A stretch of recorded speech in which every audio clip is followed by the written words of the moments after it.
All right, here we go. This is Dwight Woods, the Jeet Kune Do Rebel. Welcome to episode number 8 of the Jeet Kune Do Dialogue.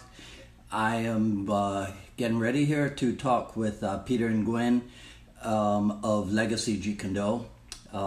It's right on the hour at 1 o'clock, and he's on the West Coast, and I'm over here on the East Coast. So once we go live, I'll wait for him to check in with me, and then we will get ourselves started.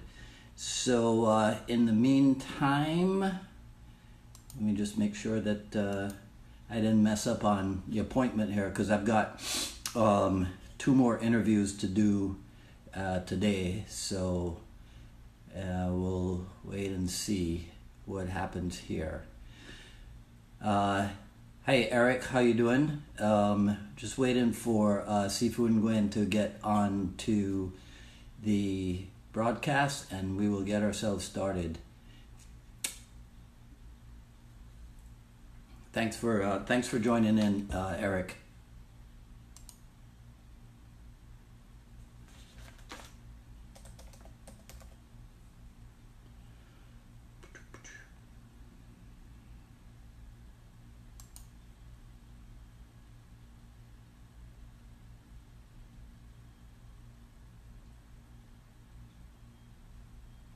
So this will definitely be one of those videos which I end up having to take off the live. Hey Chip, what's happening? I'll have to take this off the live feed, edit it out, and then put it back up on the on the Facebook page. So thanks for tuning in, guys. I'm just waiting on Sifu Peter to get here, and then we'll crank this up. So excuse me while I pretty myself up.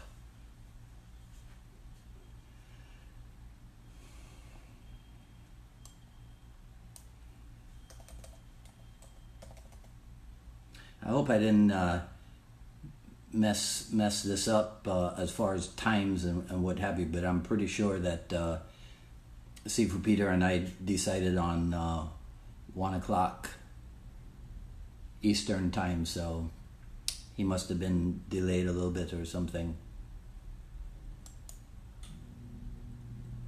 Thank you, Eric. That's very nice of you to say. I appreciate that. What didn't help, Chip?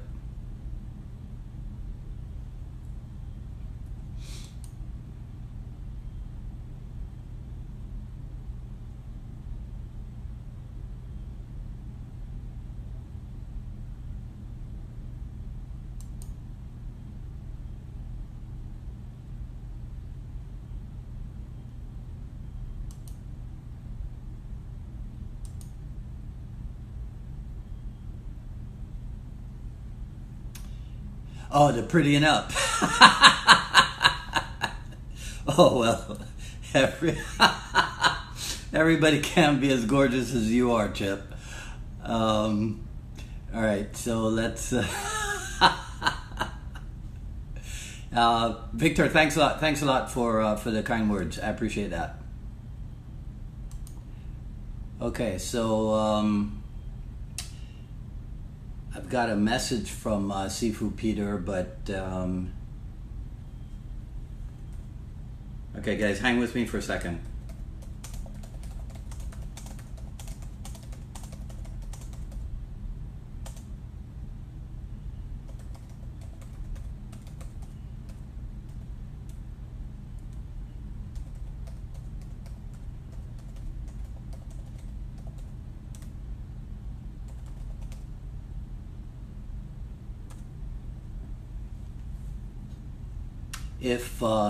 If this doesn't work, I might have to stop this, set it up again, and then send the invite back out to Sifu Peter. Okay, guys.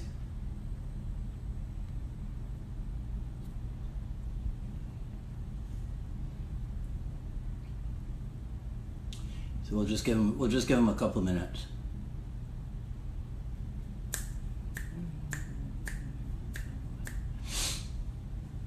The best control.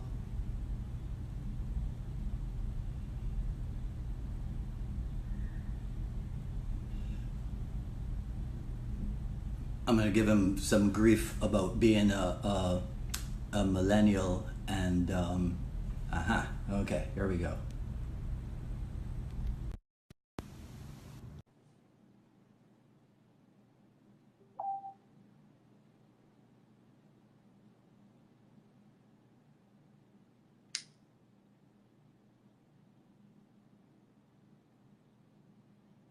Let's see here.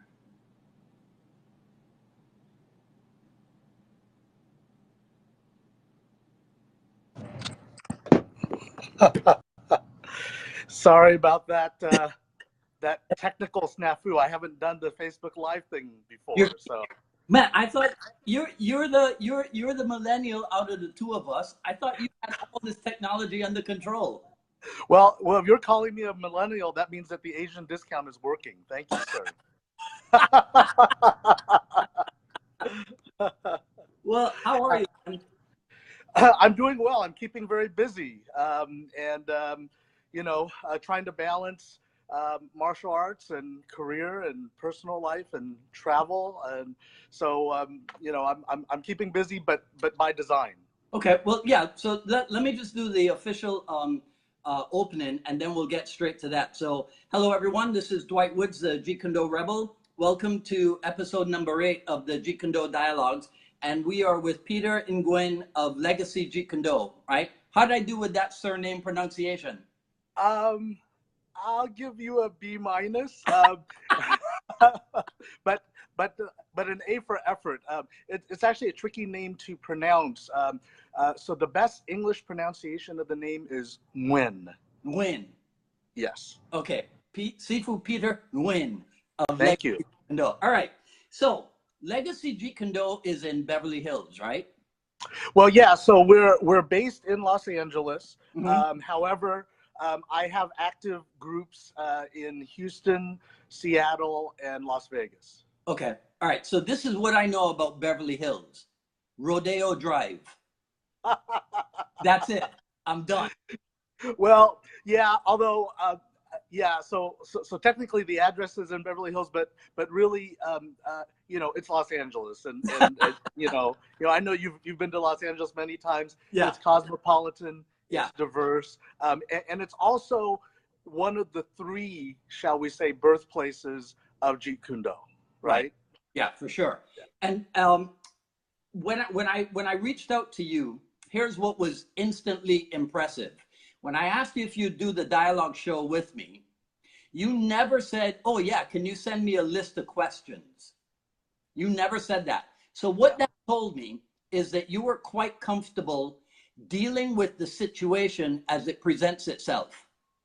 That is correct. And to be honest with you, I'm a thinking person. I'm an intellectual person. I have a law degree from UCLA, and so I've approached the art as a thinking person would, which Mm-hmm. means that even when I'm not doing physical reps, I'm doing mental reps. Mm-hmm. And so it's not that I'm cocky. It just means that I spend so much time contemplating a JKD that I think I can have a free-flowing and meaningful and deep discussion about it. Right. Yeah. So is Jeet Kune Do a full-time gig? For me, it is not full-time. Okay. I'm an attorney by training, and so I've invested quite a bit to establish that type of career, Mm-hmm. and because of that, I continue to be kind of engaged in that world as a working professional. But I teach weekly 1 class, and then I also travel pretty extensively for seminars. So, even in this past year, I've taught in Italy near Rome. I've taught in Paris. Right.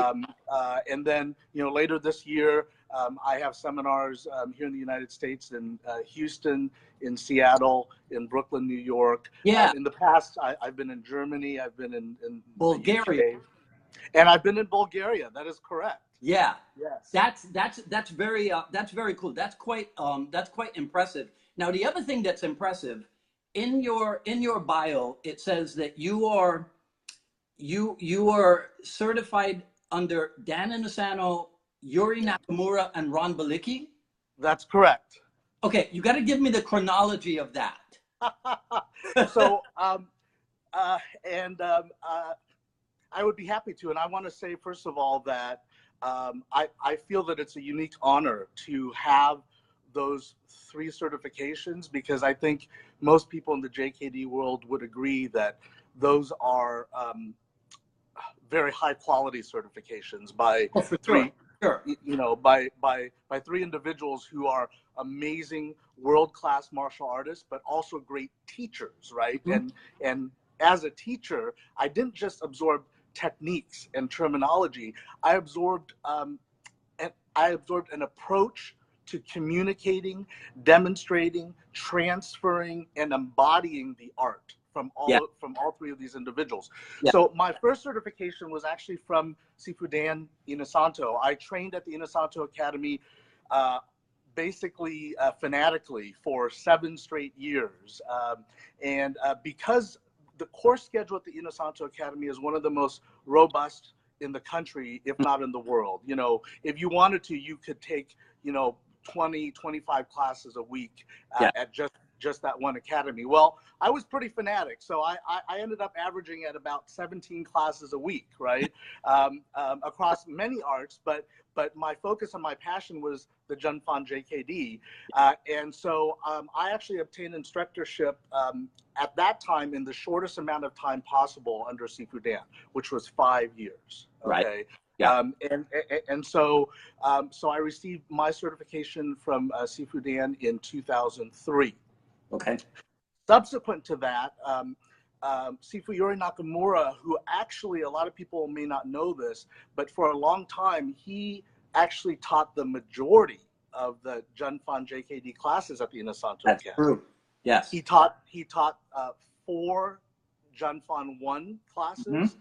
The only Junfan 2 class, which is important because it served as a bridge between the beginning curriculum and getting you to Sifu Dan's advanced/instructor class, right? Exactly. And that was actually my favorite of all the Junfan classes, was the Junfan 2. And we can talk about why that is, but it was just amazing. It was electrical. But because during my residency at the Inosanto Academy, I took so much instruction from Sifu Yori, not just in Junfan, but in shoot wrestling as well. Mm-hmm. I earned my student instructor certification in shoot wrestling under him first, actually. Okay. And then he later said to me, out of all my years at the Inosanto Academy, nobody else has trained as much under me in the JKD as you have. Yeah. In fact, he said, during your 7 years, I can't remember when you missed a class, right? And so he said, I'm going to do something very unusual, very special, which is I'm going to personally give you a certification, which I've never done for anyone outside of Japan. That was my assumption. So I was going to ask you that, because I had never heard of him doing that for anyone outside of That's correct. And so it is a unique and singular honor that humbles me to this day. Well, you are the man. Thank you so much. Thank you. And it's interesting because if you go to my Instagram or my Facebook, I've posted my certifications. Mm-hmm. The one from Sifu Yori is super cool and super unique because it's signed by him, but it's co-signed by Dan Inosanto. Exactly. So I have the 2 signatures on the one certification. That's the same thing that I did for my Unified Martial Art Academy instructor. Right. The same thing, because it's important to show and maintain that connection. Right. Exactly. But see, that tells me why your association is called Legacy. Yes. Yeah. That's correct. That's correct. Okay. I pay homage to the unique, proud, and honorable legacy of which I am a part. Right. And I always give credit to the instructors who taught and inspired me, and I hope in some way, but in my own way. I'm not trying to mimic my instructors, but I aspire to be as effective, as inspirational as them. Yeah. In what I do. And also, I do something, to be honest with you, that is unique in the Inosanto family tree, which is that when I go out and teach a seminar, Yeah. It is, in general, sometimes they'll ask me to mix in a little bit, but in general, if I teach a 2-day seminar, it's 2 days of Junfan Jeet Kune Do. Right.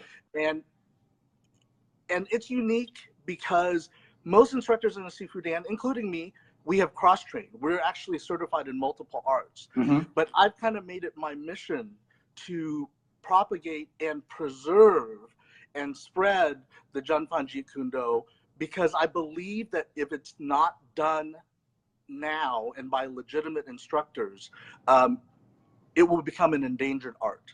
Yes. I agree with you wholeheartedly. And to be honest, I have seen signs of its potential for disappearance. Yes. Yeah. Right. Right. Right. And if you think about it, let's talk about some of the other arts that are part of our extended family tree, right? Let's talk about Filipino martial arts. Well, I love Filipino martial arts, but it's not going away. Why? There's a whole country on this earth that practices and propagates Filipino martial arts. Yes. Okay. Thai boxing. Well, Thai boxing is great. I've done a lot of Thai boxing. I love it. I incorporate concepts from Thai boxing. It's not going away. There's a whole country where Thai boxing is the national sport. Okay. And Thai boxing is also for a lot of mixed martial artists, the stand-up style of choice. Okay. So it's not going away, right? Brazilian Jiu-Jitsu. It's not going away. There's a whole country after which it's named. It's definitely not going away, right? But let me ask you this: where's the natural home of JKD? Yeah, it's not really associated with a nation or a culture or a people, right? Right? Yes. So really, we're kind of a small family or tribe that has been uniquely endowed with this, I think, amazing approach to unarmed combat that is valid even to the present day, and I think will continue to be valid. But if we don't take some real affirmative steps to preserve it and grow it at the same time, but you have to do both. Yes. I think it is going to disappear as we know it. I'm 100% there with you. I recently said that Jeet Kune Do is not an art that will continue to evolve by itself. It is practitioners, the students and the instructors of the art who have to take care and make sure that it continues to evolve. All right? Absolutely. Now, so you talked about the homes of Jeet Kune Do. So Seattle, Oakland, Los Angeles. So let's talk about Los Angeles for a second. Sure. Just on a lark, in preparation for doing this dialogue with you, I did a Google search, and I think the search term was Jeet Kune Do in Los Angeles. Mm-hmm. Well, there's pages upon pages upon pages, right? Yeah. Because there are all these factions of the different lineages, right? Yes. So you're out there in the middle of it. Is there communication between the different lineages, or is everybody doing their own thing, even though we're all doing something connected? That's a really good question, and I think the answer is that both are occurring. Okay. But one is occurring much more than the other. Okay. So let me clarify. Yeah. I think that for the most part, the communication among the different lineages is actually not good. Okay. Mm-hmm. Meaning we're not coordinated, we're not cooperative, we're not exchanging, we're not mutually benefiting one another, I think, as we should. Okay. But there are some individuals who are trying to maintain the ties, the extended family ties, who are trying to bridge those gaps. I consider myself to be one of those people, but if I were to be honest, with only limited success. Okay. Yeah. So one of my really good friends, who's actually going to be a guest instructor at my JKD conference in Seattle, is a teacher by the name of Russell Leak. He runs Underdog Mixed Martial Arts in Hartford, Connecticut. I actually taught at his academy for a couple years. He also has several fighters in the UFC. Okay. And the striking that they use, and maybe we'll have time to get to this later, is JKD striking. But it's not advertised as such. Right. It's never mentioned when they're in the octagon. But right. His fighters, who have been very successful, okay, use JKD striking, okay? He's under Sifu Richard Basilio's line, okay? And we've done some really amazing exchange where he said, hey, you know, in my lineage, there wasn't emphasis on the trapping, okay?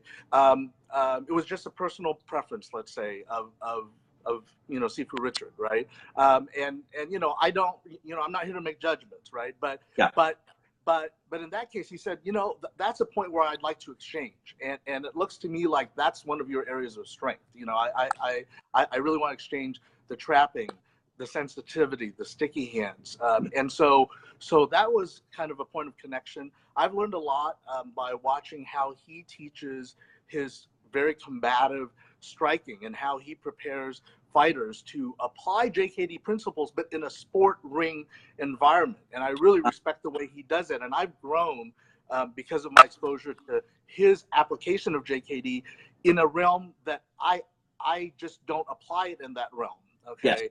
Yes. And so that's an amazing exchange. And I value it very much. And I think there can be many such exchanges, but we're tribalized. Okay. Yeah. This is the problem, is for marketing purposes, for commercial purposes, everyone feels the need to say, my JKD is the best. Mm-hmm. My instructor was really the true legitimate instructor. Okay. Mm-hmm. Whereas I think the truth is collective among all of us. Yeah. You know, instead of just aggregating it like that. Yes. I think that's anti-JKD, by the way. You know, we would evolve and develop much faster and in a much more meaningful way if we were exchanging and sharing versus being segregated. Okay. We started talking about your certifications, and then we just went off on a tangent, and we yes. about Sifu Ron Baliki. Yes. So Sifu Ron certification was the third certification that I received. I'm very proud to be part of his organization, which is called MARS, or Martial Arts Research Group. And it is because I think he also really embodies not just the practical and the combative aspect of the arts, but as a person, he's one of the most genuine people I've ever met or talked to. You know, anyone who's met him, you know, you're getting the real deal. He doesn't sugarcoat at all, which sometimes can actually be disconcerting if you've never if you're new to him, right? But I find it very refreshing. He's a very principled person, and he and Diana Inosanto, his wife, are two people who I consider kind of glue people within the JKD community. Okay, because they keep the bridges between kind of, you know, the Inosanto folks and you know, Linda and Shannon Lee and the Bruce Lee Foundation going. You know, I think that's really important. And so you know, I was really honored to kind of be embraced by Sifu Ron and Diana Inosanto, and really contribute as a practitioner in their organization. And then I was honored to be certified by him 3 years ago. So again, going back to when we started talking, you used the word communication. Yes. I remember I first met Sifu Ron 30 years ago, August of 1988. And so I've watched him over the years, and I think that he has become an incredible communicator. Absolutely. And it shows in like his video series for Century, right? It Yes. shows in there. So I want to ask you now, because you obviously are an excellent communicator also. So I want to ask you, when it comes to communication skills, what did you get from Sifu Dan? What did you get from Sifu Yuri? And what did you get from Sifu Ron? That's an excellent question. So from Sifu Dan, I actually learned that sometimes less is more. I knew you were going to say that. Yeah, he is one of those people who will never be guilty of over coaching you. Does that make sense? Perfect. He believes that the best feedback that you can get is feedback that you realize on your own, yes, through experience and with guidance, but not being dictated to you by your Sifu. Right. Right. Being the pointer to the truth instead of the giver of the truth, right? Absolutely. And the ironic thing is, I truly believe this.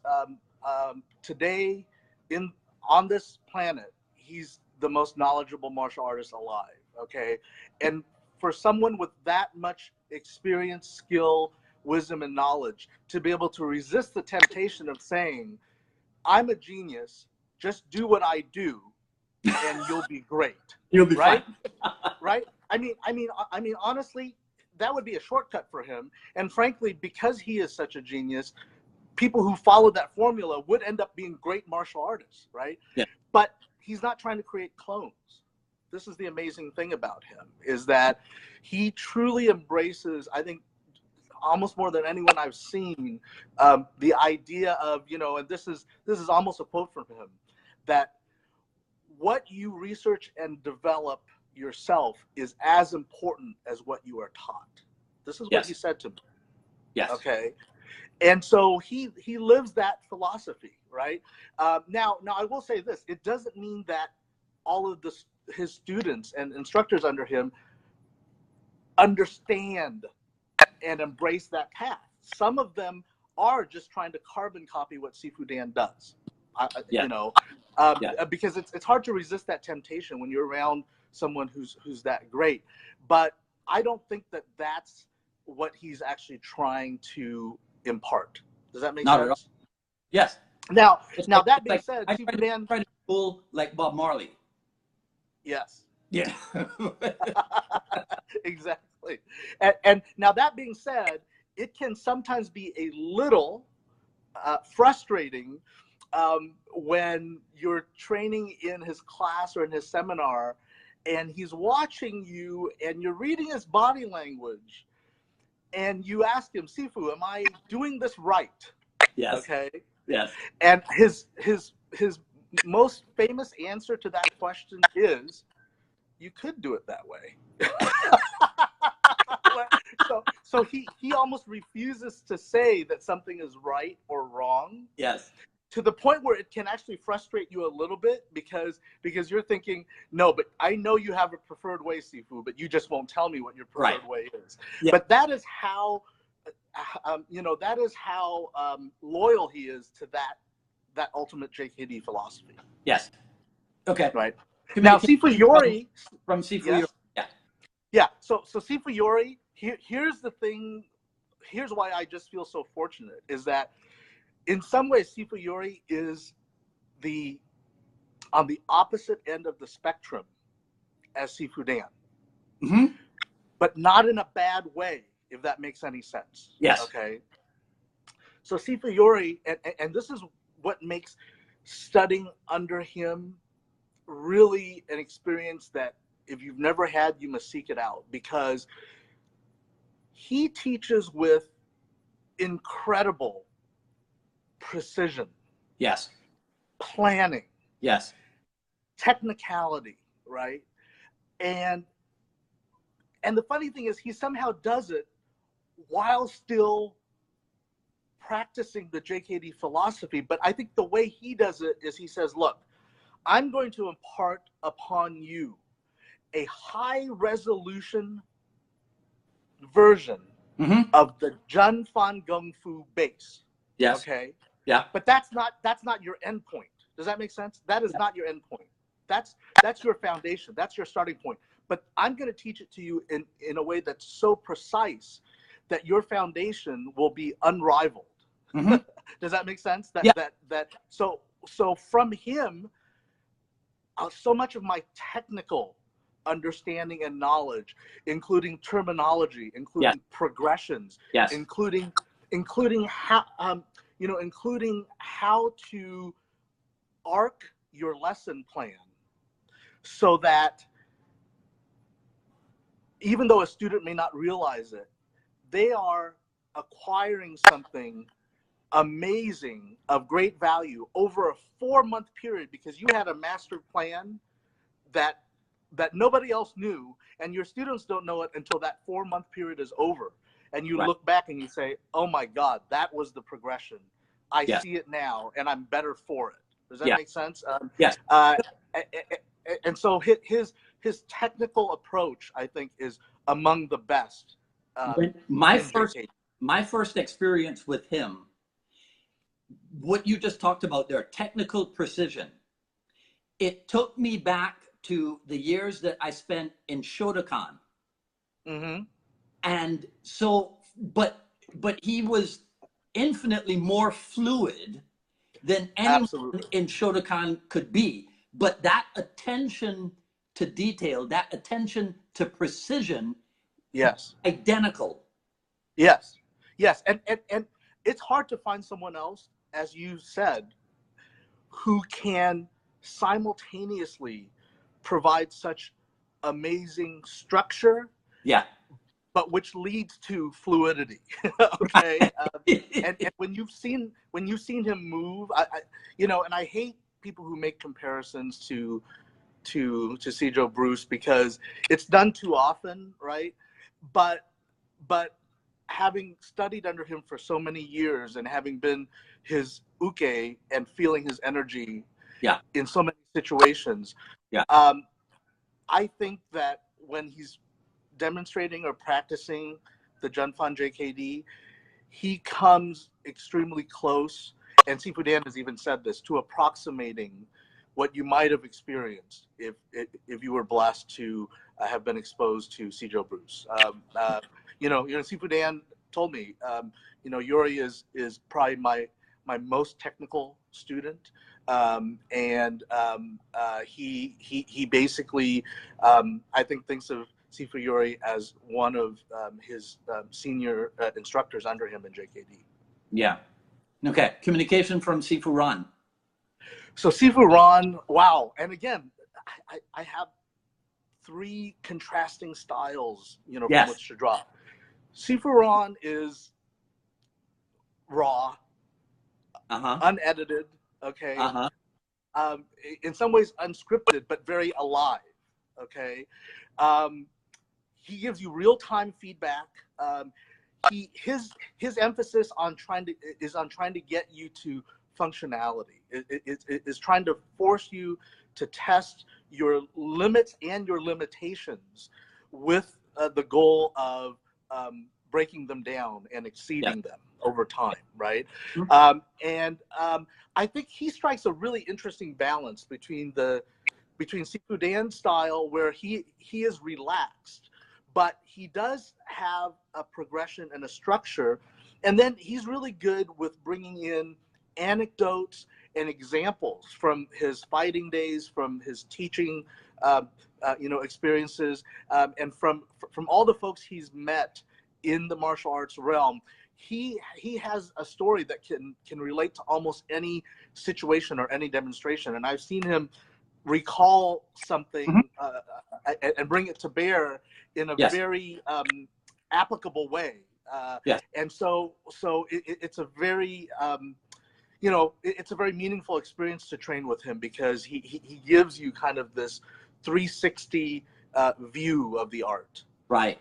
Yeah. See, so what you just described there is actually, I could use that as one of the reasons why I started this Jeet Kune Do dialogue program. We have such incredible talent out there not just as martial art instructors, but as human beings. Mm-hmm. So I determined that these are stories that have to be told. These are people that we have to get, not that they need exposure from me, but these are people that we need to get more people talking about and being able to relate to. Absolutely, absolutely, and you know, there's a diversity there and a dynamic kind of tension, but a good tension. Mm-hmm.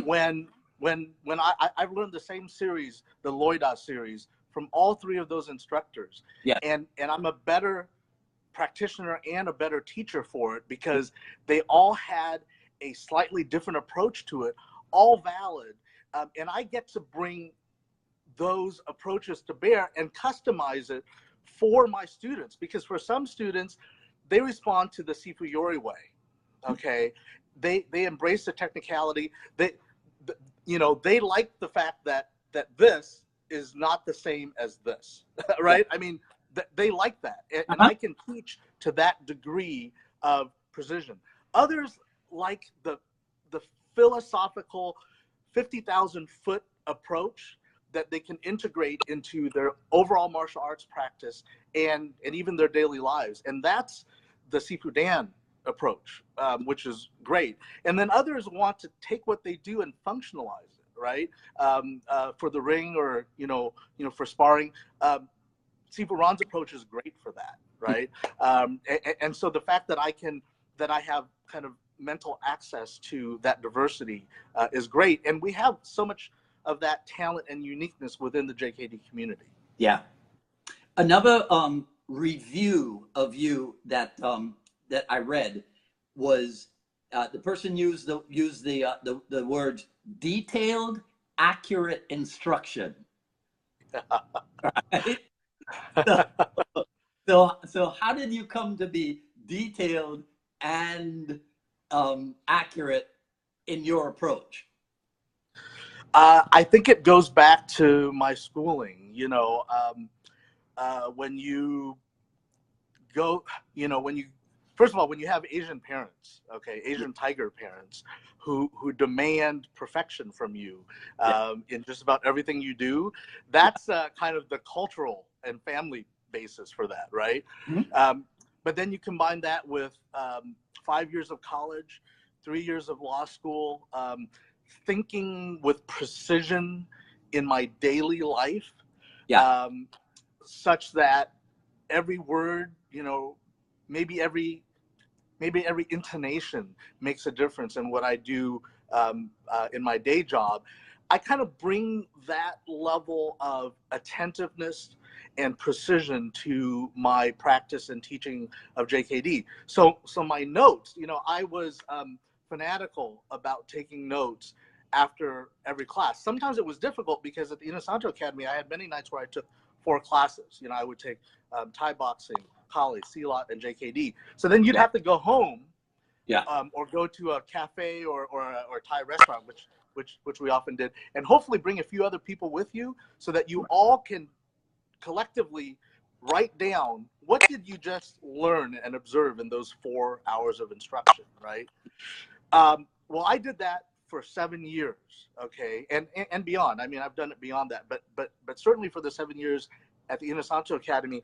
And so those were the immediate mental reps and reinforcement of what I had just physically practiced, that I think it instilled in me kind of that technical understanding of the art, and so the ability to take notes well, to have the intellectual recall, and then the ability to organize what you know. Because here's the thing: there are many martial arts teachers who know a lot, but a lot gets lost in the translation.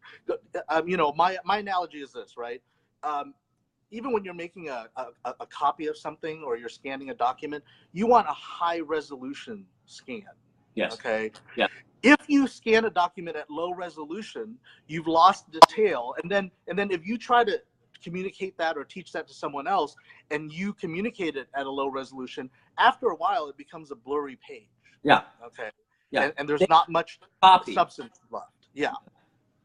Um, and, and so I take pride um, in my technical approach, and it works really well to set a strong foundation, particularly for beginners. But then what happens is I have people who come from other arts. Yeah. I have people who who are trained in the ring, but who want to delve more deeply into the roots of an art so that they can embrace a martial arts lifestyle. Because here's the thing, there are a lot of people who and we're seeing it more now because MMA has started to mature as kind of a sport. But Yeah. we're seeing a lot of folks who are great at the sport of MMA because they've learned just enough standing and on the ground to combine it in a combative way and have some success in the ring. But Yes. a lot of that is because they've gone 6 inches down, but in a large lake. Okay. But after a while, they're sometimes seeking more than that. They want to go 50 feet down, right? Right. Because Yes. After your ring career or even during your ring career, you might want a little bit more meaning to what you're doing. You might want to understand the foundation, the background, the history, and the culture of the art that you're doing, because it makes your practice of it more rewarding, right? Yes. Yes. And so I hope that my approach helps folks who are looking for that really solid expression of the JKD. Well, from what I've seen and from what you've spoken about over the past 30 minutes, I think you've definitely hit a couple of nails on the head, right? And so I mean, my hat goes off to you for being able to bridge that gap between the a lot of times we talk about the practical side or the functional side of Jeet Kune Do, and then we talk about the philosophical side. But I think what you bring to it is the intellectual side, and I think that sometimes that's an aspect of Jeet Kune Do that goes relatively unregarded or even disregarded, right? Which is, yes, I totally agree with you, and I think that that's ironic because I think that JKD is actually a thinking person's art. Oh, for sure, yes. Okay. Yeah. And so for people to try to approach it without kind of trying to master the philosophical underpinnings of it, I think they're missing actually the most meaningful part of the art. Yes. Okay. All right. So I appreciate your taking the time to spend with me. So I want to end this on a let's call it a more trivial note. So okay. Most favorite thing about living in Los Angeles? Okay. Well, it sounds obvious, but I would say the weather. But I'll add a little bit more context to it, right? Because why is the weather so important? I think it's because when you have year-round good weather, I think it motivates you to stay active in the sense that you really don't have an excuse not to be active. Okay. Yes. Okay. But I also think that when you're out and about, 52 weeks a year, and you're interacting with people in a very diverse environment, it creates kind of this open-mindedness, okay? Because you're not sheltered in your own private space for 4 months out of the year when it's winter and cold, right?